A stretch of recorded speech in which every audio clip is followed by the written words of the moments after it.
Hey, it's Mike Prasad here at SiGMA America. So it's Ron Segev from Segev LLP. You guys are one of the top ranked legal firms in the gaming space in Canada. And you really have a lot of experience around gray markets, emerging technology, and the application of it, gaming and crypto, which is great because we're here, SiGMA America, which is all gaming, all crypto. Tell me about your firm, what you guys do, and a lot of the unique aspects of your work. Yeah, so we're a full solutions business law firm that happens to cater to the gaming and betting space and the crypto space. And I think what's unique about us is that we've been involved in the space in a very meaningful way, almost as an industry stakeholder, since 2006. I started my career as in-house counsel for a very prominent, large Swedish company. That's where I learned the ropes. And we established the firm 10 years ago. And I think what sets us apart is that we have a very deep understanding of iGaming, first and foremost an iGaming company. There's some other practitioners in the market who are very strong, but they came to the market first and foremost as land-based lawyers for the land-based gaming community. And obviously online gaming and land-based are very different. And so we sort of grew up with the legacy industry, pre-regulation in the United States, pre-regulation in Canada, and you know, all our relationships go back almost 2 decades, and we've worked with some of the founders and the sort of the first wave European gaming companies, some of the real trend-setting Canadian companies too. You know, not many people know this, but Canada is a spawning ground for some of the really gaming companies, and they had to move to Malta or they had to move to London, for example. But we've always worked with them throughout. And it's just our experience and our deep knowledge of the industry that I think sets us apart. Well, an experience is because you're talking about an industry that hasn't been around for that long. When you talk about digital gaming as a whole, what are some unique challenges that you've seen that you foresee in the Canadian market opening up with the new legislature changing, and the opportunities also associated with that, with these companies coming into the space? Yeah, that's a good question. So. I think we have a situation where we've got, you know, operators that are overseas that have traditionally accessed the Canadian market as offshore operators. Not all of them, but some of them have done that. And they need to approach this new Ontario market from the perspective as a compliant, regulated company. And for some companies, you know, that takes a shift in thinking and culture. Most of our clients that have gone through that shift have taken it on in stride. We have other companies that are used to regulatory environments in other countries, like in the UK, for example, where the regulatory regime is a bit more laissez-faire. Ontario has a peculiar element where an operator has to enter into an agreement with iGaming Ontario, which is really a commercial partner that you have to work with. And so I think they just have to get used to managing that extra relationship. We also have some peculiar marketing restrictions, but look, these gaming companies are international in scope. They've got experience working everywhere, right, from Toronto to Timbuktu, and they'll figure it out. In fact, they've got departments focused on figuring it out, and I think they're doing a great job so far. We've got 20 operators in the market. I understand business is really good. I understand that the response from the Canadian player base has been really strong, which is a testament to how things have rolled out, and I think things are going great. I think one of the things that's unique about Canada as a whole, it's a very diverse population in the major cities, but the overall population size in Canada, say, versus like America, is smaller. Do you see that being a pro or a con in terms of the landscape and the cultural adoption and the corresponding regulatory environment? Yeah, that, again, another good question. So the Ontario market's actually fairly large, right?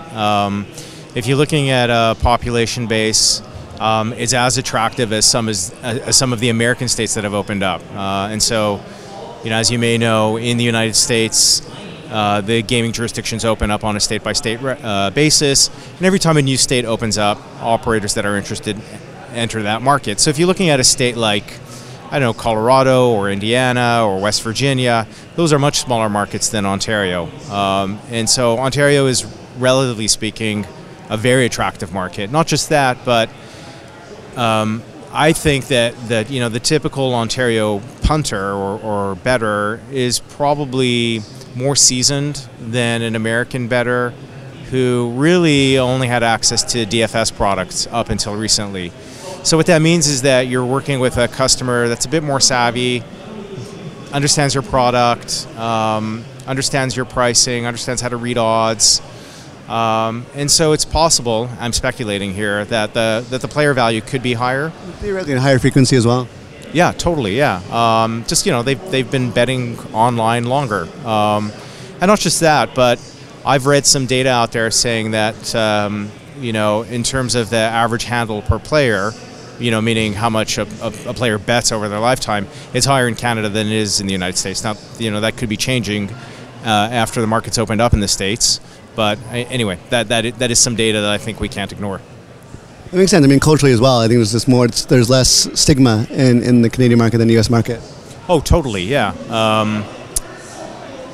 I think there's been a huge cultural shift in the United States around that. I remember back in the early days of online gaming, there was a real focus on online poker and calling it America's game, trying to dispel some of the cultural stigma around real money gaming and betting. I'd say sports betting is very American too, but it ran into a lot of hurdles, especially with the pro leagues that were formally against it. Like the NFL was against online gambling, and some gaming and betting industry leaders like Sheldon Adelson was officially against online gambling. In Canada, we never really had that kind of pushback from the leagues. I don't know that it was stigmatized in any meaningful way. Do you think that, on that track, do you think that a lot of the American response from the leagues to online gambling was largely an economic issue in terms of they wanted to control the transactions related to their sport, or do you see it more of a cultural issue, in your opinion? Yeah, so I think it's, in the earlier days, it was a cultural issue. I think they wanted to present a product that was family friendly, and if you wanted to bet on a competitive event, you'd go to the racetrack, right? And that was for horse races or the dogs. But once they saw that the snowball was out of control, it was just getting bigger and bigger, and we were getting momentum around it, I think the pushback was around who owns the data, right? This is our product that these gaming companies are basically leveraging to make money on. And there was a real push around, we own the product, we own the data, we own the stats, we own the players, we own the likenesses.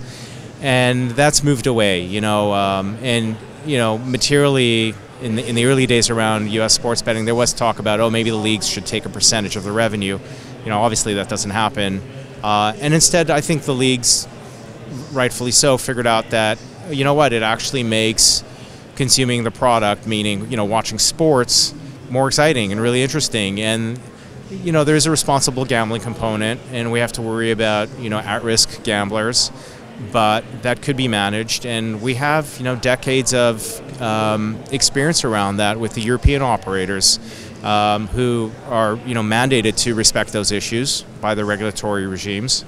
And also understand that it's good business, right? Having problem gamblers is not good for business, and you have to have sort of a community focus, and you need to have a sustainable product. And responsible gambling is a part of that. So I think the leagues have become partners. So you work in two areas. You work in gaming and in crypto. It's largely most of your firm's work. They're both high risk, sort of gray market. They're emerging industries where a lot of the regulatory environment, a lot of the legal challenges are just now being defined. And on top of that, they're both markets that move faster than the legislation and lawmakers can define. How does that present unique challenges to the companies and also from your point of view as a firm? Yeah, I think that's another huge differentiator for us. We got into online gaming because, frankly speaking, I personally love the space, and I was general counsel for this large European company, and then when I decided to establish the firm about 10 years ago, it was just a natural progression that we would keep doing this kind of work. We've since built a team around it, so it's not just me.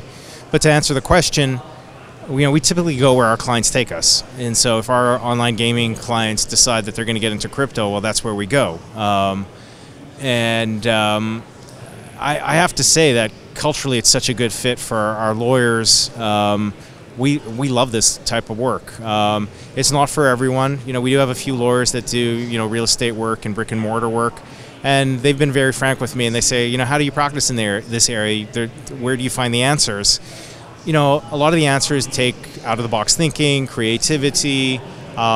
You've got to look to other jurisdictions for examples and lessons, and you have to be able to properly explain a risk profile of a decision to a client in a way that they can understand it and act on it. So, you know, to answer the question, what are the challenges? The challenges it is the unknown, right, in an emerging area. That used to very much be the case with gaming and betting. We're not seeing that so much anymore. We've got a regulatory framework that's been put into place from market to market, which makes the practice a lot easier. But we're very much seeing that in the crypto world, and I think that that's why we're a good fit for crypto. You know, not to mention that our clients took us there. But you know, we cut our teeth in the gray market with gambling back in the day, and now we're taking that experience and applying it to, you know, token projects and NFTs and GameFi and crypto, and more particularly, we're used to practicing in that environment. Yeah. So one of the unique things about both industries, and when we're seeing convergence on the floor, you've seen a lot of that here at SiGMA Americas. But we're also seeing that all these companies tend to be borderless, right? Especially in the crypto space, but even so in the iGaming space, they're operators that operate in multiple jurisdictions. How do you enforce virtual borders in a borderless environment? Okay, yeah, that's a really difficult question to answer.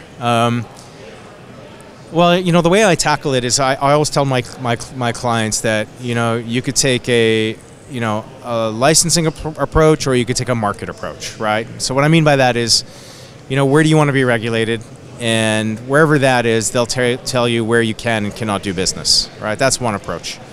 Another approach is, what markets do you want to be in, right? Or in other words, what markets do you not want to be in, right? And by that I mean, like, you know, where do we have to be really, what jurisdictions do we really need to be careful about? And so if you're taking a market-driven approach and you're telling me, oh, you know, I absolutely have to be in Canada first and foremost, well, we'll start with that. You know, we'll help you with an AGCO application, for example, and we'll introduce you to IGO, and we'll help you go live in Ontario. If you're telling me, you know what, I'm really interested in, you know, some other markets, but I don't know which markets. I just really want to get licensed first and foremost. It's going to help me with my fundraising. All my investors are telling me I need a gaming license. You know, what's a relatively low barrier license to obtain that's high reputation? I'd point them in the right direction, and we can start that way. And then based on the licensing framework, we know where we can offer the games and where we can't. What about for crypto? We're looking at a lot of jurisdictions that don't have clear-cut practices or regulation. That advisory has got to be tricky, and it's what you cut your teeth on. But how would you describe your approach to the companies that are facing those challenges? Yeah. So, you know, first and foremost, it's a very product-driven approach. So, you know, I need to, if you're doing a token project, for example, I need to understand what the token does, right? How does it work? I need to understand the token economy. I need to understand, you know, are you burning and earning? How are you marketing the token? Who are you marketing it to? And then I need to understand, you know, if you're selling the token, who are you selling it to? Is it broad retail? Is it accredited investor? If you're not selling the token, but you're doing a free drop, okay, that's interesting. What does it do? Once you've dropped all the tokens for free, does the token provide future value to the token holders? What does that look like? And once we fill in all those details, I'm going to be able to answer certain questions like, okay, is this a game? Is it a gambling game? Is this a security? And then, you know, if you need to go broad retail versus institutional, you know, I start getting a fuller idea of all the hurdles that we have to go through. I sit down with the founder group and we start talking about, you know, in one way or another, you're going to comply. And so you're going to comply either by modifying the token mechanic or the game mechanic or your offering strategy, your go-to-market strategy. or if you're an absolute, how should I say it? No, just quite the. Well, cowboy could be related, but what I was going to say is, if you're absolutely committed to the idea, to the original idea, and it's your baby, and I'm not changing a thing, then, I'm going to describe. Okay, well, there is an opportunity to comply on the gambling side, on the security side, on the offering side, and we'll help you do that. Now, if you say, I'm not interested in any of that, well, unfortunately, I can't help you. But most of our clients are very alive to running a sustainable business. I have to say, this isn't 2015. We're not doing ICOs anymore. The SEC has come down, and the CSA in Canada have come down hard enough on the old ICO guys. People know not to do that anymore. Well, I think there's also this idea that, everybody that I've talked to on the floor today, is they're accessing capital markets that are coming from traditional finance or overlapping, and so there's a need to be compliant, at least in the core business and mechanics. Yeah, I find that super interesting, actually. It's kind of a contradiction, because you have a token project that is meant to raise capital, very low-cost capital, frictionless, arguably, exponentially. It's meant to leverage, social networks, and because there are so many regulatory hurdles to it, particularly around securities legislation, they have to access traditional capital, and they have to, talk to venture capitalists and accredited investors and angels. At the end of the day, we're looking for frictionless, low-cost capital, and for many token projects, that's not really the case yet. Do you see the move away from, with the current market conditions, do you see the move away from speculative projects and more towards utility projects changing the nature of the implementation in terms of legal structure? Because, talk about ICOs, those are clearly securities, investment vehicles. What you're seeing now are tokens that really focus on the mechanics and utility that aren't necessarily, are likely not going to be that, but they are functional, they are scalable, there is value associated with them. How does that change your approach from historical kind of basis and into, is there this gray area between it is a utility but there's a security element to it, and how come we should approach this, or how you would advise clients to talk to you about? Yeah, so that shift's actually made my job a lot easier. So back in 2015, 2016, I'd have a founder group come to me, and they'd say, oh, we're building this token, and I'd flag all the issues with it, and they'd say, oh, we don't care, we know we're going to sell 500 million tokens and make all this money. And I'd say, well, or I'd read the white paper, and I'd say, your white paper is fundamentally flawed. Is this going to work? And at the time, it was such a frothy market, full of emerging altcoins. The community wasn't that savvy. No one cared if you'd done a SEC audit, either on your offering or on your blockchain or your actual token. And because of that, I think it made founder teams lazy, honestly. And now I think founder teams they realize we have to work harder, right? Our token actually has to have some inherent value. It needs to be interesting. Another example is everyone was doing 10K sets for NFTs, right? How many 10K sets are we going to see drop? That's not so interesting anymore. And why? Why is there's an arbitrary number, right? There's a lot of things that we saw in the markets and now in those last part of the market maturing that were sort of arbitrary because it sounded cool or because it fit a very specific success that everyone copied, versus understanding what you're talking about, which is the mechanics of utility and how it actually sustains as a regenerative or sustainable business. Right. Yeah. So, I think we saw that emerge because, Cyberpunk's killed it, and now they're highly collectible and they do really well. And, people just wanted to emulate that success. But, go on OpenSea and you'll see there are so many NFTs that, I don't think people really care about. And so you need to give people something with more inherent usefulness or interest, right? Other than a display right to change my Twitter avatar to a Cyberpunk.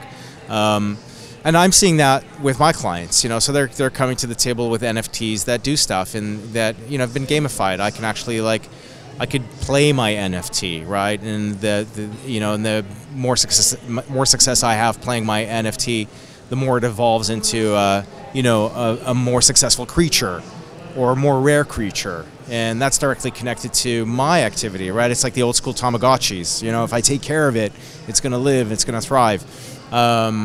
And I think the community gets around that, especially if there's a social component where you're engaged in other people who are, fans of the token, fans of the ecosystem.